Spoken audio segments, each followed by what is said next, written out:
ಶ್ರೀ ಗುರುಭ್ಯೋ ನಮಃ. ಭವಿಷ್ಯ ಮಹಾಗಣಪತಯೇ ನಮಃ. ನಮಸ್ಕಾರ. ನಾನು ಡಾಕ್ಟರ್ ವಿಶ್ವನಾಥ್ ಭಾಗವತ್, ಜ್ಯೋತಿಷಿ, ಸಿಂಪಲ್ ಜ್ಯೋತಿಷಿ ಮತ್ತು ವಾಸ್ತುತಜ್ಞ. ಸಿಂಪಲ್ ಪ್ರಿಡಿಕ್ಷನ್ ಇರುತ್ತೆ ಯಾವಾಗಲೂ. ಈಗ ಜೂನ್ 2025 ಧನುಸ್ಸು ರಾಶಿಯ ಮಾಸ ಭವಿಷ್ಯವನ್ನ ನೋಡುವಂತಹ ಸಂದರ್ಭ. ಈಗ ನಿಮಗೊಂದಷ್ಟು ಲಕ್ಕಿಯೆಸ್ಟ್ ಡೇಟ್ಗಳನ್ನ ಹೇಳ್ತಾ ಹೋಗ್ತೇನೆ, ಇದನ್ನ ನೋಟ್ ಮಾಡ್ಕೊಳ್ಳಿ, ತುಂಬಾ ಅವಶ್ಯಕ ಇರತಕ್ಕಂಥದ್ದು. ನೋಡಿ, ಧನುಸ್ಸು ರಾಶಿಗೆ ಜೂನ್ 2025 ಲಕ್ಕಿ ಡೇಟ್ಗಳು 1, 10, 11, 19, 20, 23, 28. ಇದು ನಿಮಗೆ ಲಕ್ಕಿಯೆಸ್ಟ್ ಡೇಟ್ ಜೂನ್ ತಿಂಗಳಿನಲ್ಲಿ ಧನುಸ್ಸು ರಾಶಿಯವರಿಗೆ. ಹಾಗಾದ್ರೆ ಸ್ವಲ್ಪ ನಾನ್ ಫೇವರೇಬಲ್ ಡೇಟ್ಸ್ ಯಾವ್ಯಾವುದು ಅಂತ ಕೇಳಿದ್ರೆ 4, 5, 9, 10, 11, 14, 15 ಈ ಅಶುಭ ದಿನಾಂಕಗಳು ನಾನ್ ಫೇವರೇಬಲ್ ಡೇಟ್. ಇದು ಏನೇನು ಅಂತ ಕೇಳಿದ್ರೆ 4, 5, 9, 10, 11, 14, 15 ಇದು ನಾನ್ ಫೇವರೇಬಲ್. ಲಕ್ಕಿಯೆಸ್ಟ್ ಡೇಟ್ 1, 10, 11, 19, 20, 23, 28 ಇದು ನಿಮಗೆ ಲಕ್ಕಿಯೆಸ್ಟ್ ಡೇಟ್ಸ್.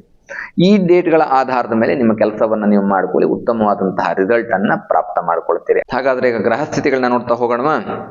ನೋಡಿ, ಧನುಸ್ಸು ರಾಶಿ ಜೂನ್ 2025 ಗ್ರಹ ಸ್ಥಿತಿಗಳು. ರಾಹು 3ನೇ ಮನೆಯಲ್ಲಿ, ಶನಿ ದ್ವಿತೀಯಾಧಿಪತಿ ಆಗಿರ್ತಕ್ಕಂಥವನು, ತೃತೀಯಾಧಿಪತಿ ಆಗಿರ್ತಕ್ಕಂಥವನು 4ನೇ ಮನೆಯ ಸುಖಸ್ಥಾನದಲ್ಲಿ, 6 ಮತ್ತು 11ನೇ ಮನೆ ಅಧಿಪತಿ ಆಗಿರ್ತಕ್ಕಂತಹ ಶುಕ್ರ ಪಂಚಮದಲ್ಲಿ, 9ನೇ ಮನೆ ಅಧಿಪತಿ ಆಗಿರ್ತಕ್ಕಂಥ ರವಿ 6ನೇ ಮನೆಯಿಂದ 7ನೇ ಮನೆಗೆ, ಸುಖಾಧಿಪತಿ ಮತ್ತು ರಾಶ್ಯಾಧಿಪತಿ ಆಗಿರ್ತಕ್ಕಂತಹ ಗುರು ಸಪ್ತಮದಲ್ಲಿ, ಸಪ್ತಮಾಧಿಪತಿ ಮತ್ತು ಕರ್ಮಾಧಿಪತಿ ಆಗಿರ್ತಕ್ಕಂತಹ ಬುಧ ಸಪ್ತಮದಿಂದ ಅಷ್ಟಮದಲ್ಲಿ, ಪಂಚಮಾಧಿಪತಿ ಆಗಿರ್ತಕ್ಕಂತಹ ಕುಜ ಮತ್ತು 12ನೇ ಮನೆ ಅಧಿಪತಿಯು ಅವನೇನೆ, ವ್ಯಯಾಧಿಪತಿ ಅವನು 9ನೇ ಮನೆಯಲ್ಲಿ, ಕೇತು 9ನೇ ಮನೆಯಲ್ಲಿ. ಇದು ಗ್ರಹ ಸ್ಥಿತಿಗಳು.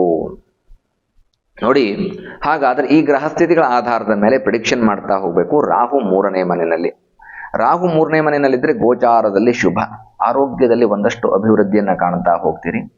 ಉತ್ತಮವಾದಂತಹ ಆರೋಗ್ಯಗಳಿಗೆ ಆಲಸ್ಯ ದೂರವಾಗಿ ದೈಹಿಕ ಶಕ್ತಿ ಜಾಗೃತವಾಗ್ತಾ ಹೋಗುತ್ತೆ. ನಿಮ್ಮಲ್ಲಿ ಒಂದಷ್ಟು ಇಂಟ್ರೆಸ್ಟ್ಗಳು, ಹೊಸ ಹೊಸ ಆಸಕ್ತಿಗಳನ್ನ ರೂಢಿಸಿಕೊಳ್ತಾ ಹೋಗ್ತೀರಿ. ವಿದ್ಯೆಯ ಆಸಕ್ತಿಗಳಿರ್ಬೋದು, ಉದ್ಯೋಗದ ಆಸಕ್ತಿಗಳಿರ್ಬೋದು, ವ್ಯವಹಾರದ ಆಸಕ್ತಿಗಳಿರ್ಬೋದು. ಸ್ವಲ್ಪ ಲವಲವಿಕೆಯನ್ನು ಕಾಣ್ತಾ ಹೋಗ್ತೀರಿ. ನಿಮ್ಮ ಜೀವನದಲ್ಲಿ ಒಂದಷ್ಟು ಎಕ್ಸ್ಟ್ರೀಮ್ ಗ್ರೋತ್ ಅನ್ನುವಂಥದ್ದು ರಾಹುವಿನಿಂದ ಸಿಗತ್ತೆ. ಫಿಸಿಕಲ್ ಫಿಟ್ನೆಸ್ ಅನ್ನ ಕೊಡ್ತಕ್ಕಂತಹ ರಾಹು ನಿಮಗೆ ಒಂದಷ್ಟು ಯಶಸ್ಸನ್ನ ಮಾಡ್ತಾ ಹೋಗ್ತಾನೆ. 2ನೇ ಮನೆ ಮತ್ತು 3ನೇ ಮನೆ ಅಧಿಪತಿ ಆಗಿರ್ತಕ್ಕಂತಹ ಶನಿ ಪರಮಾತ್ಮ 4ರಲ್ಲಿದ್ದಾನೆ. ಸುಖ ಸ್ಥಾನದಲ್ಲಿ ಶನಿ, ಅರ್ಧಾಷ್ಟಮ ಶನಿ. ಉದ್ಯೋಗದಲ್ಲಿ ಪೀಸ್ ಆಫ್ ಮೈಂಡ್ ಇರತ್ತಾ, ವ್ಯವಹಾರದಲ್ಲಿ ಪೀಸ್ ಆಫ್ ಮೈಂಡ್ ಇರತ್ತಾ ಅಂತ ಕೇಳಿದ್ರೆ ನೋ. ನೋಡಿ, ನಿಮ್ಗೆ ಅರ್ಧಾಷ್ಟಮ ಶನಿ ನಿಮಗೆ ಒಂದಷ್ಟು ವೇರಿಯೇಷನ್ ಅನ್ನ ಕೊಡ್ತಾ ಹೋಗುತ್ತೆ. ಬಟ್ ನಾವಿಲ್ಲಿ ಗುರುವಿನ ಪ್ಲೇಸ್ಮೆಂಟ್ ಅನ್ನ ಕೂಡ ನೋಡ್ಕೊಳ್ಬೇಕಾಗತ್ತೆ. ಗುರು ಒಂದಷ್ಟು ಆವರೇಜ್ ಉತ್ತಮದಲ್ಲಿದ್ದಾನೆ ಅಂತಲೇ ಹೇಳ್ಕೋಬಹುದು. ಸಪ್ತಮದಲ್ಲಿರ್ತಕ್ಕಂಥದ್ರಿಂದ ಗುರುವಿನ ಬಲ ಇದೆ. ಗುರುವಿನ ಅನುಗ್ರಹ ಇತ್ತು ಅಂತಂದ್ರೆ ಶನಿ ನಿಮಗೆ ಒಂದಷ್ಟು ಯಶಸ್ಸನ್ನ ಕೊಡ್ತಾ ಹೋಗ್ತಾನೆ. 1 ವರ್ಷಕ್ಕೆ ಪ್ರಾಬ್ಲಮ್ ಆಗೋದಿಲ್ಲ. ಶನಿ 2.5 ವರ್ಷ ಇರ್ತಾನೆ, ಗುರು 1 ವರ್ಷ ಇರ್ತಾನೆ. ಸೊ ಹಾಗಾಗಿ ಗುರು ಬಲ ಇದ್ದಲ್ಲಿಯವರೆಗೆ ಶನಿಯಿಂದ ಪ್ರಾಬ್ಲಮ್ ಆಗೋದಿಲ್ಲ. ಉದ್ಯೋಗದಲ್ಲಿ ಯಶಸ್ಸನ್ನ, ವ್ಯವಹಾರದಲ್ಲಿ ಯಶಸ್ಸನ್ನ ಕಾಣ್ತಾ ಹೋಗ್ತೀರಿ. ಬಟ್ ಅರ್ಧಾಷ್ಟಮ ಶನಿ ಪ್ರಾಬ್ಲಮ್ ಅಂತ ಕೇಳಿದ್ರೆ ಎಸ್, ಪ್ರಾಬ್ಲಮ್ ಏನೇನೆ. ಅರ್ಧಾಷ್ಟಮ ಶನಿ ನಿಮ್ಗೆ ಅನವಶ್ಯಕವಾದ ಅಪವಾದಗಳನ್ನ ಕೊಡುವಂತಹ ಸಾಧ್ಯತೆಗಳಿರುತ್ತೆ. ತಪ್ಪು ನಿರ್ಧಾರಗಳನ್ನು ತೆಗೆದುಕೊಳ್ಳುವಂತಹ ಸಾಧ್ಯತೆಗಳಿರುತ್ತೆ. ದೊಡ್ಡ ಚೇಂಜಸ್ ಆಗೋಯ್ತಾ ಅಂತ ಕೇಳಿದ್ರೆ ಇಲ್ಲೇ ಇರ್ಬೋದು. ಆದ್ರೆ ಅದು ನಿಮಗೆ ಕೆಲವೊಂದು ಕಾರ್ಯಗಳಿಗೆ ಬೇಸಿಕ್ ಸ್ಟೆಪ್ ಅಲ್ಲಿ ನಿಮಗೆ ನೆಗೆಟಿವ್ ಸ್ಟೆಪ್ ಅನ್ನ ಇಡುವ ಹಾಗೆ ಮಾಡ್ತಾ ಹೋಗುತ್ತೆ. ಅಂದ್ರೆ ಪ್ರಾರಂಭದಲ್ಲಿ ತಪ್ಪು ನಿರ್ಧಾರಗಳನ್ನು ತೆಗೆದುಕೊಳ್ಳುವಂತಹ ಸಾಧ್ಯತೆಗಳಿತ್ತು. ಅದು ನಿಮ್ಮ ಮನಸ್ಸನ್ನ ಕೊರಿತಾ ಇರುತ್ತೆ ಕೂಡ. ಇನ್ನು 6 ಮತ್ತು 11ನೇ ಮನೆಯ ಅಧಿಪತಿ ಆಗಿರ್ತಕ್ಕಂತಹ ಶುಕ್ರ, ಸಾಧಕಾಧಿಪತಿ ಮತ್ತು ಲಾಭಾಧಿಪತಿ ಆಗಿರ್ತಕ್ಕಂತಹ ಶುಕ್ರ ಪಂಚಮದಲ್ಲಿ, ಗೋಚಾರದಲ್ಲಿ ಶುಭ. ಯೋಚನೆ ಮಾಡುವಂಥದ್ದು ಬೇಡ. ಫೈನಾನ್ಷಿಯಲ್ ಇನ್ಕಮಿಂಗ್, ಎಕನಾಮಿಕಲ್ ಗ್ರೋತ್ ಇದ್ದೇ ಇರುತ್ತೆ. ಆರ್ಥಿಕ ಸಮಸ್ಯೆಗಳು ಯಾವುದು ನಿಮಗೆ ಬರೋದಿಲ್ಲ. ಹಣ ಬರ್ತಾ ಇರುತ್ತೆ, ಹಣ ಅಭಿವೃದ್ಧಿ ಆಗುತ್ತೆ. ಖರ್ಚುಗಳು ಕೂಡ ಹಾಗೆ ಇರುತ್ತೆ. ಖರ್ಚನ್ನ ಕಂಟ್ರೋಲಲ್ಲಿ ಇಟ್ಕೋಬೇಕು. ಶುಕ್ರ ಚೆನ್ನಾಗಿದ್ದಾನೆ. ಸೊ ಹಾಗಾಗಿ ಹಣದ ಆದಾಯ, ಏನೇ ಸಾಲ ಬಾಧೆಗಳಿದ್ರು ಕೂಡ ಅದನ್ನು ತೀರಿಸ್ಕೊಳ್ತೀರಿ. ಯಾರೋ ಕೊಡಬೇಕಾಗಿದ್ರೆ ಕೊಡ್ತೀರಿ. ಸ್ವಲ್ಪ ಲೇಟ್ ಆಗ್ಬೋದು, ಬಟ್ ಆ ಹಣವನ್ನ ರೀಪೇಮೆಂಟ್ ಮಾಡ್ತಾ ಹೋಗ್ತೀರಿ. ಶುಕ್ರನಿಂದ ನಿಮ್ಗೆ ಯಾವುದೇ ರೀತಿಯಾದಂತಹ ಪ್ರಾಬ್ಲಮ್ ಆಗೋದಿಲ್ಲ. 5ನೇ ಮನೆಯಲ್ಲಿದ್ದಾನೆ. ಶುಕ್ರನಿಂದ ನೀವು ಒಂದಷ್ಟು ಗ್ರೋತ್ಗಳನ್ನ ನೀವು ಅಪೇಕ್ಷೆ ಪಡ್ಬೋದು. 9ನೇ ಮನೆ ಭಾಗ್ಯಾಧಿಪತಿ ಆಗಿರ್ತಕ್ಕಂಥ ರವಿ ಷಷ್ಠಮದಿಂದ ಸಪ್ತಮಕ್ಕೆ, 6ರಿಂದ 7ನೇ ಮನೆಗೆ. ನೋಡಿ, 6, 7 ಎರಡೂ ಒಂದು ಅರ್ಥದಲ್ಲಿ ಶುಭವೇನೇನೆ. ಯಾಕೆಂತಂದ್ರೆ 6ನೇ ಮನೆಯಲ್ಲಿದ್ದಾಗ ಗೋಚಾರದಲ್ಲಿ ಶುಭ ಫಲವನ್ನು ನೀಡಿದಂತಹ ಸಂದರ್ಭದಲ್ಲಿ ಸಪ್ತಮದಲ್ಲಿ ಉತ್ತಮವಾದಂತಹ ಫಲವನ್ನ, ಅಂದ್ರೆ ಗೋಚಾರ ಫಲದಲ್ಲಿ ಉತ್ತಮವಾದಂತಹ ಫಲವನ್ನ ಕೊಡ್ತಾ ಹೋಗ್ತಾನೆ. ಹಾಗಾಗಿ ರವಿಯಿಂದ ಆರೋಗ್ಯ ಪ್ರಾಪ್ತಿ ಆಗತ್ತೆ. ಅನಾರೋಗ್ಯಗಳಿದ್ರೆ ದೂರವಾಗ್ತಾ ಹೋಗುತ್ತೆ. ಅನಾರೋಗ್ಯದಿಂದ ಉತ್ತಮವಾದಂತಹ ಆರೋಗ್ಯವನ್ನ ಪ್ರಾಪ್ತ ಮಾಡಿಕೊಳ್ಳೋದಕ್ಕೆ ರವಿ ನಿಮಗೆ ಈ ತಿಂಗಳು ಜೂನ್ 2025 ಸಹಾಯವನ್ನ ಮಾಡ್ತಾರೆ. ಇನ್ನು ಸುಖಾಧಿಪತಿ ಮತ್ತು ರಾಶ್ಯಾಧಿಪತಿ ಆಗಿರ್ತಕ್ಕಂತಹ ಗುರು ಸಪ್ತಮದಲ್ಲಿದ್ದಾರೆ. ಇದು ಯೋಚನೆ ಮಾಡುವಂತಹ ಪ್ಲೇಸ್ಮೆಂಟು. ಯಾಕೆ ಅಂತ ಹೇಳಿದ್ರೆ ಉತ್ತಮವಾದಂತಹ ರೀತಿಯಲ್ಲಿ ಗುರುಬಲ ಇದೆ, ಒಳ್ಳೊಳ್ಳೆ ಕೆಲಸಗಳಿಗೆ ಇದು ಸದಾವಕಾಶ. ಇನ್ವೆಸ್ಟ್ಮೆಂಟ್ ಮಾಡ್ತೀರಾ, ಸದಾವಕಾಶ. ನಿಮ್ಮ ಗ್ರೋತ್ಗೋಸ್ಕರವಾಗಿ ಏನೋ ಭೂಮಿ ಕೊಂಡ್ಕೊಳ್ಬೇಕು, ವಾಹನ ಕೊಂಡ್ಕೊಳ್ಬೇಕು, ಹೊಸ ಉದ್ಯೋಗದ ಆಯ್ಕೆಯನ್ನು ಮಾಡ್ಕೊಳ್ಬೇಕು, ಅಥವಾ ಉದ್ಯೋಗ ಚೇಂಜ್ ಮಾಡಬೇಕು ಅಂತಿದ್ರೆ ಎಕ್ಸ್ಟ್ರೀಮ್ ಗುಡ್ ಟೈಮ್. ವಿದೇಶಕ್ಕೆ ಹೋಗ್ಬೇಕು ಅಂತ ಯೋಚನೆ ಮಾಡ್ತಾ ಇದ್ರೆ ಗುಡ್ ಟೈಮ್, ಯೋಚನೆ ಮಾಡುವಂಥದ್ದೇ ಬೇಡ, ನಿಮಗೆ ಗ್ರೋತ್ ಆಗತ್ತೆ. ಗುರು ಸಪ್ತಮದಲ್ಲಿದ್ದಾನೆ, ಹಾಗಾಗಿ 1 ವರ್ಷ ನಿಮಗೆ ಗುರು ಬಲದ ಕೊರತೆ ಇರೋದಿಲ್ಲ. ಆದ್ರೆ ಜಾತಕ ಪರಿಶೀಲನೆ ಮಾಡ್ಕೊಳ್ಳಿ. ಯಾಕೆ ಈ ಸೆಂಟೆನ್ಸ್ ಅನ್ನ ಸೇರಿಸ್ತಾ ಇದ್ದೀನಿ ಅಂದ್ರೆ, ಒಂದೊಂದು ರಾಶಿಗೂ ಕೂಡ 3 ನಕ್ಷತ್ರಗಳಿರುತ್ತೆ. ನಕ್ಷತ್ರಗಳ ಬದಲಾವಣೆ, ನಕ್ಷತ್ರಗಳಲ್ಲಿ ಫಲಾಫಲಗಳು ಚೇಂಜ್ ಆಗ್ತಕ್ಕಂಥದ್ದು.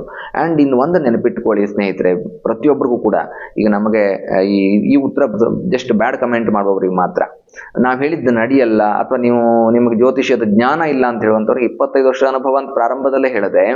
ಬಟ್ ಒಂದು ನೆನಪಿಟ್ಟುಕೊಳ್ಳಿ, ಪ್ರತಿ ಲಗ್ನಕ್ಕೂ ಬದಲಾವಣೆ ಆಗ್ತಾ ಇರುತ್ತೆ.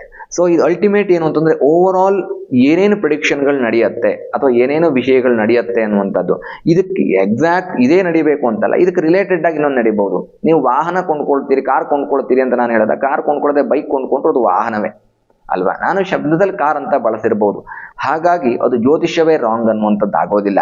ಪ್ರತಿ ಲಗ್ನಗಳಿಗೂ, ಉದಾಹರಣೆಗೆ ಈಗ ಧನುಸು ರಾಶಿ ನಿಮ್ಮದೇನೆ, ಮೇಷ ಲಗ್ನದಲ್ಲಿ ಹುಟ್ಟಿರೋ ವ್ಯಕ್ತಿಯ ಜಾತಕಕ್ಕೂ ವೃಷಭ ಲಗ್ನದಲ್ಲಿ ಹುಟ್ಟಿರುವಂತಹ ವ್ಯಕ್ತಿಯ ಜಾತಕಕ್ಕೂ ವ್ಯತ್ಯಾಸ ಇರುತ್ತೆ.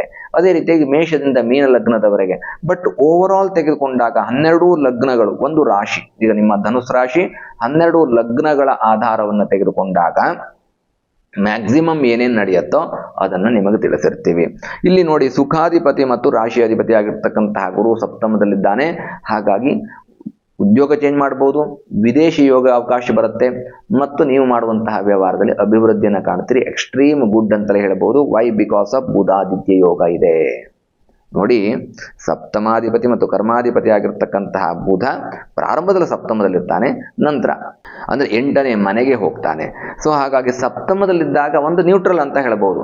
ಗೋಚಾರದಲ್ಲಿ ಬಲ ಇಲ್ಲದೆ ಇದ್ರೂ ಕೂಡ ನ್ಯೂಟ್ರಲ್ ಅಂತ ಹೇಳಬಹುದು. ಬಟ್ ಬುಧ ಅಷ್ಟಮಕ್ಕೆ ಬಂದ ನಂತರದಲ್ಲಿ ನಿಮಗೆ ಎಕ್ಸ್ಟ್ರೀಮ್, ಪ್ರಾರಂಭದಲ್ಲಿ ಬುಧಾದಿತ್ಯ ಯೋಗ ಇರುತ್ತೆ, ವೇರಿಯೇಷನ್ಗಳು ಗುರು ಬಲ ಚೆನ್ನಾಗಿದ್ರೆ ಅಥವಾ ನಿಮ್ಮ ಲಗ್ನದ ಆಧಾರದ ಜಾತಕ ಚೆನ್ನಾಗಿದ್ರೆ ಅಲ್ಲಿ ಎಕ್ಸ್ಟ್ರೀಮ್ ಗುಡ್ ರಿಸಲ್ಟ್ ಅನ್ನ ಪಡಿತೀರಿ. ಬುಧಾದಿತ್ಯ ಯೋಗ ವರ್ಕ್ ಆಗುತ್ತೆ. ಈ ಸೆಂಟೆನ್ಸ್ಗೆ ನೀವು ಜಾತಕ ಪರಿಶೀಲನೆ ಮಾಡ್ಕೋಬೇಕಾಗತ್ತೆ. 8ನೇ ಮನೆಗೆ ಬಂದ ಮೇಲೆ ಇದು ಅಷ್ಟಮ ಸ್ಥಾನ ಒಳ್ಳೇದಲ್ವಾ ಅಂತ ಕೇಳಿದ್ರೆ ಗೋಚಾರದಲ್ಲಿ ಶುಭ. ಸೊ ಹಾಗಾಗಿ ಬುಧಾದಿತ್ಯ ಯೋಗ ಇಲ್ಲದೆ ಇದ್ರೂ ಕೂಡ ಬುಧ ಚೇಂಜ್ ಸ್ಥಾನ ಪಲ್ಲಟ ಆದ್ಮೇಲೆ, ಅಂದ್ರೆ ಸೆಕೆಂಡ್ ಹಾಫ್ ಅಲ್ಲಿ, ಜೂನ್ ತಿಂಗಳಿನ ಸೆಕೆಂಡ್ ಹಾಫ್ ಅಲ್ಲಿ ನಿಮಗೆ ಬುಧಾದಿತ್ಯ ಯೋಗ ಇಲ್ಲದೆ ಇದ್ರೂ ಕೂಡ ಉದ್ಯೋಗದಲ್ಲಿ ಯಾವುದೇ ರೀತಿಯಾದಂತಹ ತೊಂದರೆಗಳಾಗೋದಿಲ್ಲ. ಪಂಚಮಾಧಿಪತಿ ಮತ್ತು 12ನೇ ಮನೆ ಅಧಿಪತಿ ಆಗಿರ್ತಕ್ಕಂತಹ ಕುಜ ಭಾಗ್ಯದಲ್ಲಿದ್ದಾನೆ. ನೋಡಿ, ಭೂಮಿ ಮಾರಾಟ ಮಾಡ್ತಕ್ಕಂಥವ್ರು ಜಾಗ್ರತೆ. ಭೂಮಿ ವಿಷಯದಲ್ಲಿ ಮೋಸ ಹೋಗುವಂಥದ್ದಿರ್ಬೋದು. ಪ್ರಾರಂಭದಲ್ಲಿ ಭೂಮಿ ಕೊಂಡುಕೊಳ್ತೀರಿ ಅಂತ ಹೇಳಿದ್ದೀನಿ, ಆದರೆ ಕುಜ, ಭೂಮಿಯ ಪುತ್ರನಾಗಿರ್ತಕ್ಕಂತಹ ಕುಜ ಭಾಗ್ಯದಲ್ಲಿದ್ದರೂ ಕೂಡ, 9ನೇ ಮನೆಯಲ್ಲಿದ್ದರೂ ಕೂಡ ನಿಮಗೆ ಭೂಮಿ ಯೋಗದಲ್ಲಿ ಒಂದಷ್ಟು ನಷ್ಟವಾಗುವಂತಹ ಸಾಧ್ಯತೆಗಳು, ಮೋಸವಾಗುವಂತಹ ಸಾಧ್ಯತೆಗಳಿರುತ್ತೆ. ಹಾಗಾಗಿ ಡಾಕ್ಯುಮೆಂಟ್ಸ್ ಪ್ರಾಪರ್ ಆಗಿ ಚೆಕ್ ಮಾಡಬೇಕು, ಸರಿಯಾದಂತಹ ಕಡೆಗೆ ಇನ್ವೆಸ್ಟ್ಮೆಂಟ್ ಮಾಡಬೇಕು. ಕೆಲವೊಂದು ಕಡೆ ನಿಮ್ಮ ಮೋಸವಾಗುವಂತಹ ಸಾಧ್ಯತೆಗಳಿರುತ್ತೆ. ನೀವು ಕೊಟ್ಟಂತಹ ಹಣಕ್ಕೆ ಸೂಕ್ತವಾದಂತಹ ಭೂಮಿ ಸಿಗದೇ ಇರ್ಬೋದು, ಅಥವಾ ಆ ಭೂಮಿ ನಿಮಗೆ ಸ್ಯಾಟಿಸ್ಫೈ ಮಾಡದೇ ಇರ್ಬೋದು, ಅಥವಾ ಅದ್ರ ರೇಟ್ ಜಾಸ್ತಿ ಆಗ್ತಾ ಹೋಗುವಂಥದ್ದು ಇರ್ಬೋದು, ಏನೋ ಡಾಕ್ಯುಮೆಂಟ್ಸ್ ಅಲ್ಲಿ ಪ್ರಾಬ್ಲಮ್ ಇರುವಂಥದ್ದು, ಹಲವಾರು ತೊಂದರೆಗಳು ಬರುವಂತಹ ಸಾಧ್ಯತೆಗಳಿರುತ್ತೆ. ನೀವು ಗುಡ್ ಇಂಟೆನ್ಷನ್ ಅಲ್ಲಿ ಒಳ್ಳೆಯ ಯೋಚನೆಯನ್ನು ಇಟ್ಟು ಮೂವ್ ಮಾಡಿರ್ತೀರಿ, ಅಲ್ಲಿ ನಿಮಗೆ ಕುಜನಿಂದಾಗಿ ಒಂದಷ್ಟು ಪ್ರಾಬ್ಲಮ್ಗಳು ಬರುವಂತಹ ಸಾಧ್ಯತೆಗಳಿರುತ್ತೆ. ಯಾರೋ ತಕರಾರಿ ಹಾಕುವಂಥದ್ದು, ಅಥವಾ ನೀವು ಅಂದ್ಕೊಂಡಷ್ಟು ಈಸಿಯಾಗಿ ನಿಮಗೆ ಈ ವ್ಯವಹಾರ ನಡೆಯದೇ ಇರ್ತಕ್ಕಂಥದ್ದು, ಇದೆಲ್ಲ ಸಾಧ್ಯತೆಗಳಿದ್ದಾವೆ. ಕೇತು 9ನೇ ಮನೆಯಲ್ಲಿ ಮತ್ತು ಅದನ್ನೇ ಸೂಚನೆ ಮಾಡ್ತಾ ಇದೆ. ಏನದು ನೋಡಿ, ಕೇತುಂ ಕುಲಸ್ಯ ಉನ್ನತಿಂ.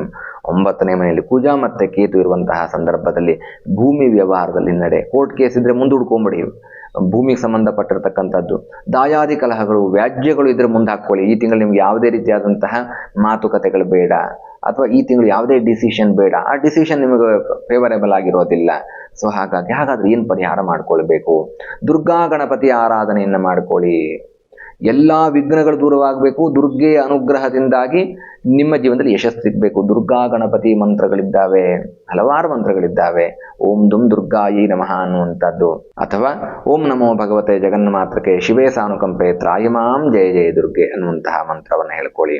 ಇದು ನಿಮಗೆ ವಿಶೇಷವಾದಂತಹ ದುರ್ಗಾ ಗಣಪತಿ ಅನುಗ್ರಹವನ್ನು ಕೊಡುತ್ತೆ. ಕೇತು ಅಂದರೆ ಗಣಪತಿ, ಕುಜ ಅಂದರೆ ಸುಬ್ರಹ್ಮಣ್ಯ. ಸೊ ಹಾಗಾಗಿ ಕುಜ ಮತ್ತು ಕೇತುವಿನ ಅನುಗ್ರಹದಿಂದ ದುರ್ಗಾ ಗಣಪತಿ ಆರಾಧನೆ ಮಾಡಿಕೊಳ್ತಕ್ಕಂಥದ್ರಿಂದ, ದುರ್ಗಾ ಗಣಪತಿ ಮಂತ್ರಗಳನ್ನ ಹೇಳ್ಕೊಳ್ತಕ್ಕಂಥದ್ರಿಂದ ಎಕ್ಸ್ಟ್ರೀಮ್ ಗುಡ್ ರಿಸಲ್ಟ್ ಅನ್ನ ಪ್ರಾಪ್ತ ಮಾಡ್ಕೊಳ್ತೀರಿ. ಜೂನ್ 2025 ಧನುಸು ರಾಶಿಯ ಮಾಸ ಭವಿಷ್ಯವನ್ನು ಮುಗಿಸ್ತಾ ಇದ್ದೇನೆ ಸ್ನೇಹಿತರೆ. ಶುಭವಾಗಲಿ. ಶುಭಂ ಭೂಯಾತ್. ಲೋಕಾಹ ಸಮಸ್ತ ಸುಖಿನೋ ಭವಂತು. ಸಮಸ್ತ ಸನ್ಮಂಗಲಾನಿ ಭವಂತು.